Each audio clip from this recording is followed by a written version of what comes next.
तो इसी हिसाब से जो कि स्कैल्पिंग करते हैं, तो आप एक स्कैल्पर बनना चाहते हैं और स्कैल्पिंग जो कि आप ट्रेडिंग करते हैं, तो इसी हिसाब से जो कि आपको ट्रेडिंग करना पड़ेगा। जय हिंद साथियों, आप सभी का एक और ऑप्शन ट्रेडिंग के लर्निंग वीडियो में स्वागत है। साथियों, आज की इस वीडियो में बात करने वाले हैं स्कैल्पिंग हम कैसे करें, क्योंकि साथियों बैंक निफ्टी और निफ्टी में ऑप्शन ट्रेडिंग आप कर रहे हैं तो आप देखते होंगे जो कि वहाँ पर स्कैल्पिंग से लोग बहुत अच्छा पैसा बनाते हैं। तो आप जो कि स्कैल्पिंग के लिए सोच रहे हैं तो स्कैल्पिंग कैसे करें और स्कैल्पिंग करने का सही तरीका क्या है, चलिए आज की इस वीडियो में हम बात करने वाले हैं। साथियों, आप सभी मार्केट में कम से कम 2 से 3 साल देंगे, उसके बाद ही एक अच्छा स्कैल्पर बन पाएंगे, क्योंकि साथियों बैंक निफ्टी और निफ्टी में फास्ट मूवमेंट मिलने के बाद ही जो कि स्कैल्पिंग होता है। साथियों, स्कैल्पिंग करने के लिए खुद का स्ट्रैटेजी होना चाहिए और खुद का माइंडसेट होना चाहिए, कहाँ पर हमें जो कि एंट्री करना है और कहाँ पर एग्जिट करना है। साथियों, स्कैल्पिंग करने के लिए मार्केट का एक्सपीरियंस होना बहुत जरूरी है, क्योंकि यहाँ पर एक्सपीरियंस ही काम आता है। क्योंकि साथियों फास्ट मूवमेंट में स्कैल्पिंग होता है, तो स्कैल्पिंग के लिए कम से कम आपको मुश्किल से 1 से 2 मिनट ही समय मिलता है, वहां पर जो कि आपको एंट्री करना भी है और एग्जिट भी करना है। साथियों, आप सभी हमारे चैनल पर नए हैं तो प्लीज चैनल को सब्सक्राइब और वीडियो को लाइक जरूर करें और हाँ, बेल आइकन को ऑल पर सेट कर लीजिए ताकि आप सभी को हमारा हमेशा वीडियो मिलता रहे। चलिए वीडियो स्टार्ट करते हैं। साथियों, आप सभी की जानकारी के लिए सबसे पहले बता दूं, आप स्कैल्पिंग करने वाले हैं तो बैंक निफ्टी में करें, क्योंकि साथियों बैंक निफ्टी आप देखेंगे निफ्टी से ज़्यादा वोलेटाइल होता है, तो वहाँ पर जो कि आपको फास्ट मूवमेंट मिल जाएगा। तो आप निफ्टी में जो कि स्कैल्पिंग करेंगे वहाँ पर हो सकता है आपका नुकसान हो जाएगा या आपको कुछ ही पॉइंट मिले। बात करूँ साथियों बैंक निफ्टी में जो कि आप स्कैल्पिंग करेंगे बहुत अच्छे तरीके से आपको प्रॉफिट मिलेगा। यानी बात करूँ साथियों 15 पॉइंट 20 पॉइंट बहुत इजीली तरीके से आपको मिल जाएगा। तो साथियों आप बिगनर्स हैं और नए हैं और स्कैल्पिंग को आप सीख रहे हैं, तो सबसे पहले आपको बैंक निफ्टी में जो कि स्कैल्पिंग करना चाहिए, क्योंकि साथियों बैंक निफ्टी में आप देखेंगे वोलेटाइल ज़्यादा होता है, वहाँ पर जो कि फास्ट मूवमेंट बहुत तेज होता है, तो उसी हिसाब से आपका प्रॉफिट भी होगा। तो आप स्कैल्पिंग के लिए सोच रहे हैं तो बैंक निफ्टी के साथ आप जा सकते हैं, पर हाँ स्कैल्पिंग उतना भी आसान नहीं है जितना सुनने में लगता है, क्योंकि साथियों स्कैल्पिंग आप देखेंगे जो कि 10 ट्रेडर में से 9 ट्रेडर हमेशा लॉस करते हैं। तो आप जो कि स्कैल्पिंग सोच रहे हैं स्कैल्पिंग करना, तो बहुत ही सोच समझ कर स्कैल्पिंग करें। अब साथियों बात कर लेते हैं कहाँ पर ट्रेड को हमें एंट्री करना चाहिए और कहाँ पर एग्जिट करना चाहिए और किस जगह पर जो कि ट्रेड को हमें उठाना चाहिए। इन्हें साथियों बात करूँ क्या सपोर्ट के पास से ट्रेड लेना चाहिए फिर बीच में, तो बात करो आप सपोर्ट के पास, यानी आप देखेंगे सपोर्ट से आप ट्रेड को उठाएंगे तो बहुत अच्छा प्रॉफिट आप निकाल सकते हैं। जैसे कि आप देखेंगे मार्केट यहाँ से बेरिश था, वापस आप देखेंगे एक सपोर्ट लिया, सपोर्ट लेने के बाद आप देखेंगे पहला कैंडल हमारा ग्रीन हुआ और ग्रीन कैंडल की क्लोजिंग कहाँ पर हुआ ये भी हमें बहुत देखने की जरूरत है, क्योंकि पहला कैंडल जो ग्रीन था उसका क्लोजिंग ये रेड कैंडल के ऊपर। अब जो कि स्कैल्पिंग आप सोच रहे हैं तो वहाँ पर जो कि बायर्स ज़्यादा होंगे तभी वो कैंडल बहुत तेजी के साथ ऊपर जाएगा। तो आप ध्यान देंगे यहाँ पर कि आप जो कि ग्रीन कैंडल की क्लोजिंग आप देखेंगे रेड कैंडल के ऊपर हुआ, यानी यहाँ पर जो कि रेड कैंडल यानी बायर्स यहाँ पर हावी हुए और इसका क्लोजिंग जाके रेड कैंडल से ऊपर हुआ, एक पॉइंट हमें ये मिला। साथियों दूसरा कैंडल भी हमारा ग्रीन होना चाहिए, यानी आप बैंक निफ्टी में स्कैल्पिंग कर रहे हैं वहाँ पर बायर्स बहुत ज़्यादा हावी होंगे तभी जाके फास्ट मूवमेंट आपको मिलेगा। तो दूसरा कैंडल भी हमारा ग्रीन होना चाहिए और क्लोजिंग कहाँ होना चाहिए दूसरा कैंडल की, तो बात करूँ कुछ रेड कैंडल होगा उसके ऊपर जाके जो कि दूसरे कैंडल यानी ग्रीन कैंडल की क्लोजिंग होना चाहिए, जैसे कि यहाँ पर हुआ।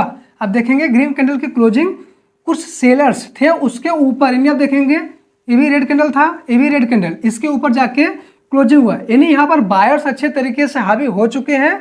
यहाँ पर हम जो कि स्कैल्पिंग आप कर सकते हैं, तो इसी लेवल के पास यानी आप देखेंगे जैसे ये दूसरी कैंडल ग्रीन कैंडल एक क्लोजिंग दिया इसी लेवल के पास हमारा हो जाएगा एंट्री पॉइंट। और सबसे पहले हम बात कर लेते हैं हमारा जो कि स्टॉप लॉस कितना होना चाहिए, तो आप अपने हिसाब से स्टॉप लॉस रख सकते हैं। स्टॉप लॉस की बात करूँ स्कैल्पिंग के लिए कम से कम 15 पॉइंट 12 पॉइंट 18 पॉइंट के आसपास जो कि अपना स्टॉप लॉस होना चाहिए। तो साथियों अपना स्टॉप लॉस जो कि अपने हिसाब से होता है, फिर भी आप देखेंगे जो कि ये ग्रीन कैंडल है इसका लो हमारा जो है स्टॉप लॉस, बाकी ये छोटी कैंडल है ग्रीन वाला तो इसका लो हो जाएगा हमारा स्टॉप लॉस। बात करूँ कम से कम 18 पॉइंट 20 पॉइंट मान लेते हैं स्टॉप लॉस हमारा होना चाहिए, ये हो गया हमारा स्टॉप लॉस। अब जो कि यहाँ से आप देखेंगे मार्केट वन वे पकड़ के ऊपर की तरफ गई है फास्ट मूवमेंट के साथ, जो कि यहाँ पर आप देखेंगे एंट्री करने के बाद वन वे पकड़ के मार्केट ऊपर की तरफ गई, पहला ग्रीन कैंडल हमारा दूसरा भी ग्रीन और तीसरा भी ग्रीन था। इन्हीं में कैप्चर आउट कितना होगा यहाँ से लेके यहाँ तक लगभग 30 से 40 पॉइंट के आसपास, पर साथियों आप स्कैल्पिंग कर रहे हैं तो 20 पॉइंट 25 पॉइंट के आसपास आपको मिला, वहाँ पर जो कि एग्जिट कर लेना चाहिए, क्योंकि कब वहाँ से मार्केट पलटी मार जाए आपका जो कि वापस लॉस हो जाएगा। इन्हीं साथियों बात करूँ 25 पॉइंट मान लेते हैं हमारा इस कैंडल के पास होगा या फिर इस कैंडल के पास, इन्हीं 25 पॉइंट जहाँ पर हमें मिलेगा 25 से 30 पॉइंट इसी जगह हमारा हो जाएगा एग्जिट। हम यहाँ पर जो कि एग्जिट कर लेंगे ट्रेड को, जो कि अपने यहाँ से ट्रेड से बाहर निकल जाएंगे। तो जो कि ट्रेड करने का सही तरीका यही है, आप स्कैल्पिंग कर रहे हैं तो ज़्यादा लालच में ना पड़े। भले ही मार्केट यहाँ से 100-200 पॉइंट ऊपर क्यों ना चला जाए, हमें वहाँ तक वेट नहीं करना है। जो कि आप स्कैल्पिंग के लिए जा रहे हैं तो खुद का एक स्ट्रैटेजी होना चाहिए। तो आप वहाँ पर जो कि 20 पॉइंट, 15 पॉइंट, 18 पॉइंट जो कि अपना स्टॉप लॉस ले रहे हैं, तो कम से कम 20 पॉइंट, 25 पॉइंट आपको वहाँ पर मिलना चाहिए। कभी कभी फेस में आप देखेंगे स्कैल्पिंग में 15 पॉइंट, 10 पॉइंट ही जो कि बड़े क्वांटिटी के साथ आप करते हैं तो उतना ही बहुत होता है। इन्हीं साथियों स्कैल्पिंग ही 10, 15, 20 पॉइंट का ही होता है। वहाँ से भले ही मार्केट 200 पॉइंट क्यों ना चला जाए, वहाँ तक हम बिल्कुल वेट नहीं करेंगे।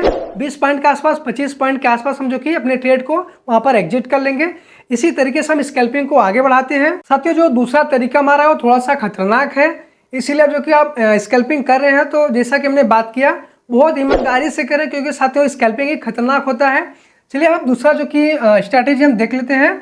दूसरा तरीका ये हो गया साइडवेज मार्केट। आप देखेंगे यहाँ से बाइंग था, वापस आप देखेंगे साइडवेज हो गया, यहाँ से लेके यहाँ तक पूरा साइडवेज था। अचानक से आप देखेंगे मार्केट का ये सपोर्ट लेवल पूरा बन गया था, मार्केट का ये सपोर्ट लेवल बन गया था। आप देखेंगे रेड कैंडल यहाँ से थोड़ी सी बाइंग मिली, वापस रेड कैंडल आया, सपोर्ट लिया, बहुत अच्छे तरीके से सपोर्ट लिया। सपोर्ट लेने के बाद आप केयर करेंगे दूसरे कैंडल हमारा जो कि ग्रीन हुआ, ग्रीन जाके यहाँ पर क्लोजिंग दिया। जैसा ही ग्रीन कैंडल ने यहाँ पर क्लोजिंग दिया, हमें वेट करना है, जो कि हम मार्केट को पहले समझेंगे। कम से कम मार्केट में आप स्कैल्पिंग करना है तो 1 घंटे से आधे घंटे से आपको समय देना पड़ेगा, तभी जाके हर कैंडल की पकड़ आपको बनेगी। तो जो कि स्कैल्पिंग है कैंडल के ऊपर ही होता है। तो जैसे ही एक ग्रीन कैंडल ने क्लोजिंग दिया तो यहाँ पर हमें वेट करना है दूसरी कैंडल बनने तक की। आप देखेंगे दूसरा कैंडल जाके यहाँ पर जो कि क्लोजिंग दिया। साथियों ये ट्रेड थोड़ा सा रिस्की है इसीलिए, क्योंकि मार्केट साइडवेज है। आप देखेंगे यहाँ पर जैसे ही दूसरा कैंडल ने क्लोजिंग दिया, इसी लेवल के पास हमारा हो जाएगा एंट्री पॉइंट, और हमारा स्टॉप लॉस कितना होगा, स्टॉप लॉस दूसरे कैंडल का लो, ये हो जाएगा हमारा यहाँ पर स्टॉप लॉस। तो इस कैंडल का लो हो गया हमारा स्टॉप लॉस। अब बात करूँ यहाँ पर कैप्चर आउट कितना होगा, तो 1 वे पकड़ के आप देखेंगे मार्केट ऊपर की तरफ गई है। यानी साथियों बात करूँ 20 से 25 पॉइंट, 30 पॉइंट एक ही ट्रेड में आपको मिल जाएगा। तो हमें कैसे ट्रेड को फाइंड आउट करना है, आप देखेंगे यहाँ पर जहाँ हैवी बाइंग मिले और ग्रीन कैंडल बड़ी हो, बिग कैंडल के साथ आप जाएंगे। यानी साथियों आप स्कैल्पिंग कर रहे हैं, ऑप्शंस बायर्स हैं, तो आपको बिग कैंडल, बड़ी कैंडल, ग्रीन कैंडल चाहिए जो सारे सेलर्स को बाहर कर दे। आप देखेंगे ये दूसरी कैंडल हमारा जो कि ऊपर गया, जितने भी सेलर्स थे सबको ब्रेकआउट दिया और ऊपर निकल गई, इसीलिए यहाँ पर जो कि बायर्स हावी हुए।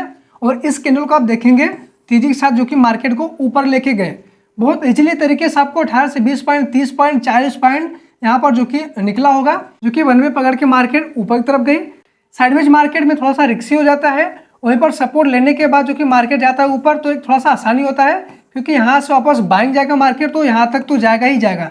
तो इसी बीच आपका स्कैल्पिंग हो गया और एग्जिट भी हो गया, तो बहुत आसानी होता है सपोर्ट के पास से जो कि आप बाइंग करते हैं। वही साइडवेज मार्केट में थोड़ा सा रिस्की होता है, क्योंकि अचानक पूरी अच्छे तरीके से ब्रेकआउट नहीं मिल पाता, तो ब्रेकआउट नहीं मिल पाता तो वहाँ पर जो कि हम ट्रैप हो जाते हैं। जैसे कि यहाँ पर ये ब्रेकआउट दिया तो अच्छी बात है, ब्रेकआउट दिया, मार्केट ऊपर की तरफ गई।